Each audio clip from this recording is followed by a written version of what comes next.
Hello, everyone. Hope you're doing well. It's been a couple of weeks, maybe a little bit more, since I've last talked to you. Today, I thought maybe before I go about my day, of course, it's already afternoon here, but I had things to do before I head out. Um, I thought I'd share with you. We have a discussion together a little bit about logic of the whole thing. I get lots of uh, emails and from men and women, but let's talk about men because this channel is basically is geared towards men's point of view, and hopefully the girls would be able to switch around the roles and make sense out of it for themselves.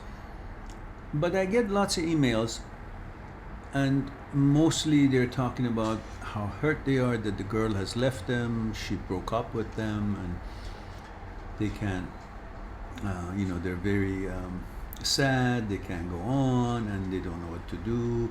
Why did she change suddenly like that? What happened? A week ago it was all lovey-dovey, doing all these special things for me, saying all these special things to me, and suddenly it's all gone and done, and she's changed, this and that, so forth. What do I do? I feel hurt, I can't go on, I can't concentrate, I can't focus, everything is messed up. Okay, the question is, let's have a discussion. Why is it that you really become so devastated? And if we could together look at it logically, whether it helps you or not, I don't know, but I think it would if you look at it logically. So, okay, you really think this girl or that girl or some girl is so special that it's so devastating that she has now broken up with you or things haven't worked out? Why? Is it because when you were with her, you didn't have to worry about work? Or you didn't have to do, if you're a student, studies or homeworks or prepare for exams? Or was it that you didn't have to worry about paying rent or any plans for future, or dealing with economics, dealing with challenges in life that you had, family, friends, business, economics, studies, socials, whatever else it was? So do you think when you were with her, there was none of these problems? She could cure everything for you? The money would roll in by itself, health would be there, everything would be organized, and you had no worry in the world, and perfect certainty and psychological security and economic security and every other kind of security? Or was all these challenges still there while you were with her?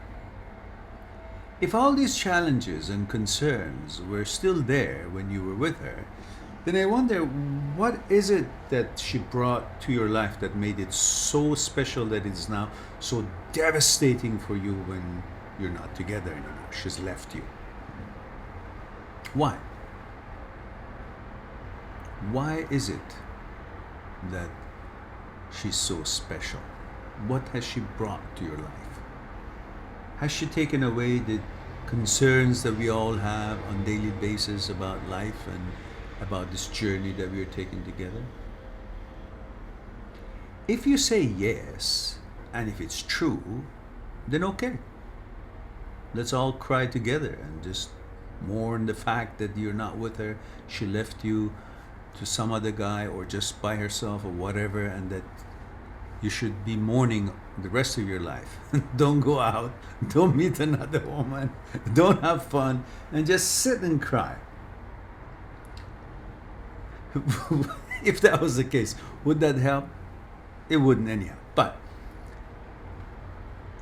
the logic of it would be, though, you would tell me that all those concerns and things that we talked about would still be there, whether she's with you or not with you. So therefore, as far as life is concerned, she's really not bringing to your life a shield in front of all the challenges and problems or possible problems that could come to your life. And if that's the case, then she has a value, but the value is to a point. A value of a friend, a value of a girlfriend, a value of someone who you try to get to know and find things in common and see where it goes. That's the value of it. You can't give it more value than it deserves. Now, later on, when you guys get to know each other better and everything works out and you become more serious or get married, then that's a different value, and so on and so forth.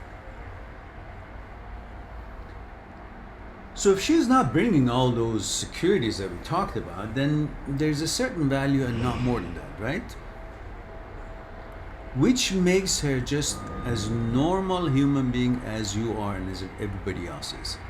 And if that's so normal and it's like everybody else, then there would be many other people that could take her place if she chooses not to be with you, because we just said she's a normal girl like many other around, because she doesn't bring any magic into your life that you would not have to worry about all the things that we said we have, the concerns that we have on a daily basis.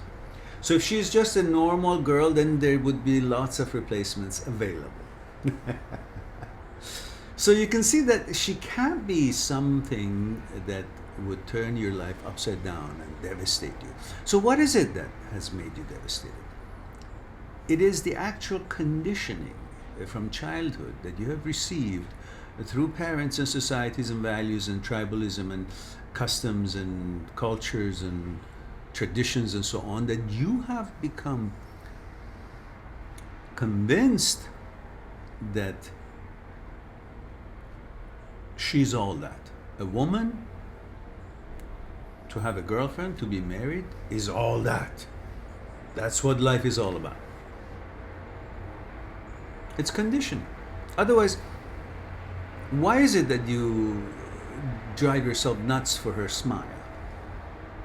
It's not because she's so great and her smile will give you such health and longevity and takes care of all the problems of all sorts out of your life. No, it's because you've been conditioned to please. From childhood, they're frowned upon you. Don't do that. Do that. Bad boy. Good boy. Do this right. Do it again. Write your homework. Eat your food. Don't play.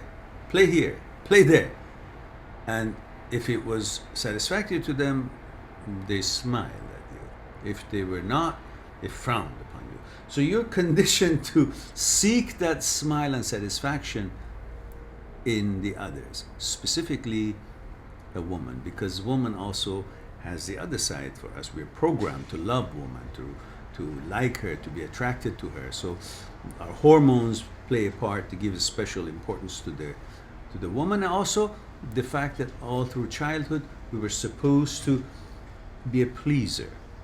To be a good boy, we're supposed to do what the teacher says, what the mother says, what this and that says, and then also get that smile, and that would be an indication of that we've been a good boy. So to please, that has become our psychological state of the desire to be. And that's what you do. You're still thinking that this girlfriend has to be satisfied with you. Well, of course, girlfriend, boyfriend should be pleased with each other, but that's beside the point. We're talking beyond that. So you think that this girl, unless she is satisfied with you, no matter what she does and what her behavior mentality is, if she smiles at you, and for that smile you got to do anything you can, you got to put up with anything you can just to get that smile, because that makes you feel good. That you're conditioned to get that to feel good, like a Pavlovian dog. You see the food, the saliva comes. They ring the bell, they give you the food, saliva comes. They ring the bell, they give you the food, saliva comes. They ring the bell, they give you the food, saliva comes. Then they ring the bell, they don't give you the food, the saliva still comes. So you're conditioned. Now here, you're conditioned to seek that smile of the woman, that satisfaction of her. So you do all kinds of things and put up with all kinds of things. But you never question, the girl that I'm striving for, that I'm pursuing, Is it because I'm conditioned to have a girlfriend and please her and see her satisfied, so I feel good about myself? Or is it because she really is good for me? Well, that's a question that you would answer yourself, but let's take it a little simpler. When you go to a jewelry shop to buy a watch for yourself, there are a few watches they put in front of you. You see a very pretty watch, looks good on your hand, but you still don't buy that one. It looks good on you, it's beautiful, it's exactly what makes you look really, whatever you want to see in yourself. But you won't buy it. Why? Because you're not sure of the quality of its movements, parts inside the watch. The brand name, the factory that has made it is not famous, is not reputable. You've never heard of it. You don't know if their ability to produce a good watch is there or not. It's an unknown brand. So you forgo that, even though it looks perfectly beautiful, exactly what you wanted. But because the quality and its functioning, it doesn't have the capability due to the manufacturing that it comes from, due to the knowledge that you have from what this is, because you have no knowledge of it, it's a no-name brand, you go and buy the other one that doesn't look that great, but you're sure of the quality of inner movements. Its pieces inside, what's made of, the factory that is made of it. Longines, Patek Philippe, whatever the other, watches, Rolex, Omega, and all these reputable watches, even if they don't look great, which mostly they all look great, but I'm just making a point here. Even if they didn't look as good as the one that you really liked, to your taste, you won't buy the one that you really liked but had no quality control in there. You weren't sure of its quality, and you buy the one that doesn't look that great, but you're sure that it's got a good quality. Well, when it comes to a woman, all you care about is how she looks like.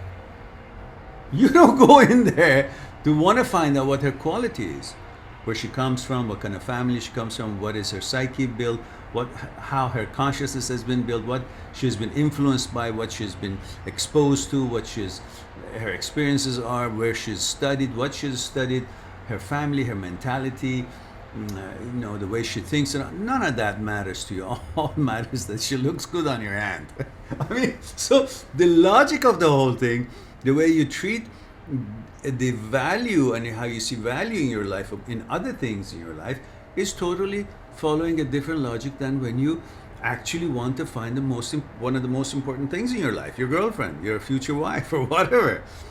You only go about the aesthetics of it, how she looks, and how her hair is done, how her clothes are, how she looks pretty, all those do-ups and all that. But you don't realize that is really not what makes the watch tick. The movement inside, the quality of movement inside is what should be focused on. And the fact is that what you see of her is only a moment, a picture, a snapshot of her, how she is, who she is, what she thinks, what she does, how she behaves. Only a snapshot of it. She looks all doed up, smile on her face, she looks very pleasant and clean and lovely and happy, and you think all of her life is that, and that represents the quality of her to you, which is far from it. It's only a snapshot, 1 minute, 2 minutes, 1 hour, half an hour of her life, and you take that as a notion of how she really is in everything about her life. Her patience, her hygiene, her manners, her morals, her loyalty, her expectations, her ability to cope with life, her policies, and her cohesiveness, and everything else that is important in a relationship between two human beings. So we can get back to the fact that, therefore, your decision on choosing your woman or missing her when she leaves you is all based on conditioning that you're supposed to have. such a woman or a woman, you're supposed to, I'm sorry, I gotta get this B out of here. It's gonna come on, I'm talking to my friends here. Thank you, dear. Go out. There we go. Thank you. See, you ask it nicely, even a bee will listen to you. So it seems that the whole thing is about you having been conditioned to think that it is important to have a woman more than it is important how the woman is made, thinks, behaves, interacts with you, and you can find her reliable or not, which these are all the qualities that you should be also offering and presenting to her. But we're talking about your side. So, to me, it seems like we need to re-examine that this whole devastation that you go through after a breakup is really not because you've really lost something so amazingly irreplaceable and precious, especially in the first few years of relationship. It's all because you've been conditioned to think that is the most important thing in your life. And the other thing is that because we all have egos, and some of us have bigger egos than the other one, and we all think we're special.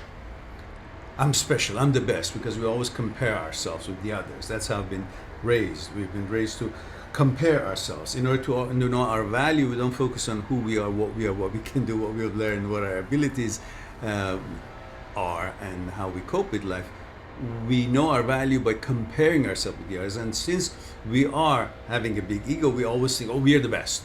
And we are. So we are the best. I'm special. Everybody thinks they're special. And because they're special and because they're the best, therefore the girlfriend that they have chosen happened to be that she smiled at them, and suddenly that's enough for them to think that, oh, they chose her. And they're only attracted to the physical part of her. And so they, on that basis, they choose her. And now that they've chosen her, somehow they're together. And because of the ego and the fact that I'm special, I'm the best. Therefore, if I'm special, if I'm the best, then what I have chosen, the girl that I'm with, must be the best. Not because she is the best, but because my ego is so big and I'm so special. And if I'm so special, then what I choose, what I have, must also be the best, special. Even if it's not the best, but it is the best because it's mine. And I'm the best and I'm special. So therefore, whatever I have, she, my girlfriend, is also the best. So now that she's lost, I'm convinced that I had the best. Why was I convinced that I had the best? Because I had convinced myself, because of my ego and so on. So I had dubbed her the best for whatever reason. And now that she's gone, I'm also convinced that I lost the best. So I'm reacting to the fact that I lost the best. But who told me that she's the best? My ego. Because I said I'm special. I'm the best. So what I have must be the best. How can I say what I have is not the best when I think I'm the best? It's contrary to what I believe. So if I believe I'm the best, then what I have is the best. So when I lose it, I've lost the best. And because I've lost the best and I'm convinced of that, I'm all fucked up and devastated because somebody has come and put it in my head that you just lost a relationship. You didn't lose your life. You didn't lose who you are. You didn't lose your integrity. You didn't lose anything more than your relationship with a woman who's also a human being, has her own shortcomings, and you guys just either both ways or one way just didn't work out. That's it. Nothing else. Nothing else in the universe has stopped being the way it was, and nothing in you has stopped being the way it was. So, don't consider it such an important thing because you dubbed it important. Focus on the things that we just talked about and come to an understanding that it is not as important as you think. It's not as devastating as you think. It's just another stage of life. And you're ready to move on to see what other stages of life has prepared for you to discover. Hope that has made some sense to you, and hope that you'll have a good day, and I'll talk to you soon.